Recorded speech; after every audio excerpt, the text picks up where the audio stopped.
Hello दोस्तों, मैं हूं doctor Sahil Jamal, MBBS and MD psychiatry, मनोरोग चिकित्सक। इस वीडियो में हम जानने वाले हैं शराब पीने की लत क्या है और क्या इससे बाहर आया जा सकता है।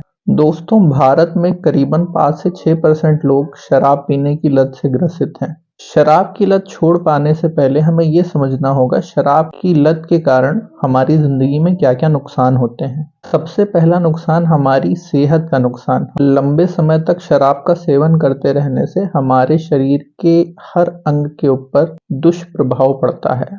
लीवर, किडनी, हार्ट, लंग्स, यहाँ तक कि हमारे दिमाग पर भी शराब का बहुत बुरा असर पड़ता है।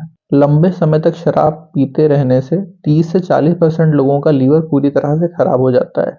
जब हमारे शरीर को शराब की आदत पड़ जाती है, शराब ना मिलने की स्थिति में हमारे शरीर में कुछ विड्रॉल सिम्टम्स आते हैं, जैसे कि हाथ पैरों में कंपन आना, उलझन, घबराहट महसूस होना, सर दर्द होना, दिल की धड़कन तेज हो जाना। कुछ गंभीर स्थितियों में मिर्गी के दौरे भी आ सकते हैं। कुछ मरीज गफलत की स्थिति, जिसको डिलीरियम भी बोलते हैं, उसमें चले जाते हैं, जिसमें अगर मरीज को सही इलाज ना मिले तो उनकी मौत भी हो जाती है। शराब छोड़ने के इन्हीं विड्रॉल सिम्टम्स के कारण कई शराब के आदी लोग शराब को छोड़ नहीं पाते। शुरुआत में तो लोग शराब के अच्छे प्रभावों के चलते उसका इस्तेमाल शुरू करते हैं, जैसे उलझन को कम करना, अच्छा महसूस कराना, या फिर मन में चल रहे किसी तनाव को कम करना। लेकिन धीरे ही धीरे शराब का वही प्रभाव पाने के लिए शराब की मात्रा बढ़ानी पड़ती है। पहले लोग महीने में किसी एक आध दिन पीते हैं, धीरे धीरे हफ्ते में 2 से 3 बार,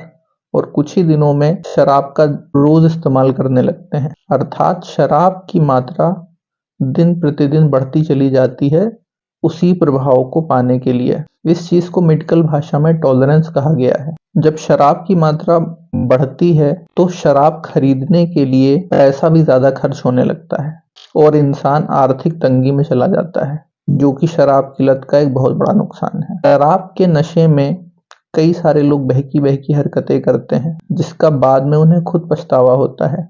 कई लोग ऐसे व्यक्तियों को उनके सामने ही शराबी कहकर चिढ़ाते हैं। कई लोग जो सामने नहीं बोलते, वो पीठ पीछे ऐसे लोगों का मजाक उड़ाते हैं, उनकी हरकतों और उनकी बुरी आदतों को लेकर।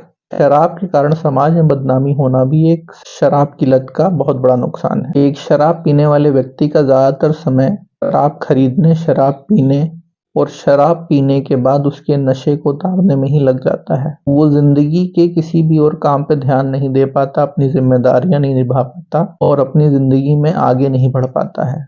शराब की लत के कारण होने वाला समय का नुकसान बहुत ही गंभीर है। शराब के होने वाले इन सभी नुकसानों के चलते घर में कलह कलेश की स्थिति बनी रहती है। माता पिता के ताने, भाई बहनों के ताने, पति पत्नी में रोज मतभेद शराब की आदत के चलते बना ही रहता है। अफसोस की बात तो ये है, जिन व्यक्तियों को शराब की आदत लगी होती है वो इन सभी नुकसानों को पहचान नहीं पाते हैं। अगर एक शराब की लत से ग्रसित व्यक्ति खुद से इन शराब की लत के कारण होने वाले नुकसानों को पहचाने तो वो जरूर किसी मानसिक रोग विशेषज्ञ के पास जाकर शराब से मुक्त होने का इलाज शुरू कर पाएगा। शराब की लत से मुक्त होना बिल्कुल संभव है दोस्तों। अगर आप भी शराब की लत से परेशान हैं तो जरूर किसी मानसिक रोग चिकित्सक से जाके मिलिए, जो शराब छोड़ने में आपकी मदद करेगा। अब मैं आपको बताने वाला हूं, जब आप किसी मानसिक रोग चिकित्सक के पास जाते हो वो किस तरह से आपकी शराब छोड़ने में मदद कर सकते हैं। जैसा कि मैंने पहले बताया था, लंबे समय तक शराब पीने वाले व्यक्तियों में शराब छोड़ते ही विड्रॉल सिम्टम्स आने लगते हैं। शराब से नशा मुक्ति का इलाज 2 भागों में बांटा गया है। पहला हिस्सा डिटॉक्सिफिकेशन कहलाता है, दूसरे हिस्से को डी एडिक्शन प्रॉपर कहते हैं। डिटॉक्सिफिकेशन, जैसा कि नाम से जाहिर है, शराब की वजह से शरीर में जो दुष्प्रभाव हुए हैं उनसे शरीर को मुक्त करना, जिसमें बेंजोडाइज़ेपिन्स दवाइयों का इस्तेमाल किया जाता है। बेंजोडाइज़ेपिन्स दवाइयाँ कितनी मात्रा में देनी है, इसका आकलन एक मानसिक रोग विशेषज्ञ मरीज जिस मात्रा में शराब ले रहे होते हैं उसी आधार पर करते हैं। इसलिए हमें अपने मानसिक रोग विशेषज्ञ को अपने शराब लेने की सही मात्रा सच सच बतानी चाहिए।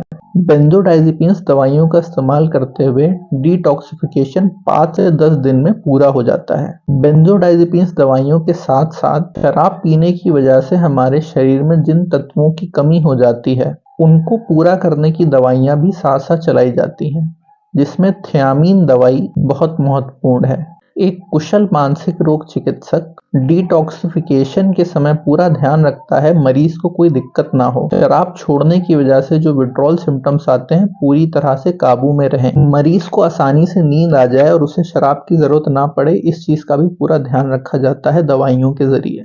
डिटॉक्सिफिकेशन के समय बेंजोडाइजेपिन दवाइयों की मात्रा धीरे धीरे कम करके बंद कर दी जाती है। डिटॉक्सिफिकेशन खत्म होते ही मरीज के विड्रॉल सिम्टम्स पूरी तरह से काबू में आ जाते हैं। डिटॉक्सिफिकेशन के बाद जब मरीज के विड्रॉल सिम्टम्स काबू में आ जाते हैं तब बारी आती है डी एडिक्शन प्रॉपर की। डी एडिक्शन प्रॉपर में मरीज को शराब की तलब कम करने वाली दवाइयां दी जाती हैं, जिसमें एकम्प्रोसेट, नाइट्रोक्सोन, बैक्लोफेन, इन सारी दवाइयों का इस्तेमाल किया जाता है। दवाइयों के साथ साथ मरीज को काउंसलिंग और थेरेपी भी दी जाती है, जिससे वो अपना शराब छोड़े रहने के दृढ़ निश्चय पे कायम रहे और दोबारा शराब की तरफ अग्रसर ना हो जाए।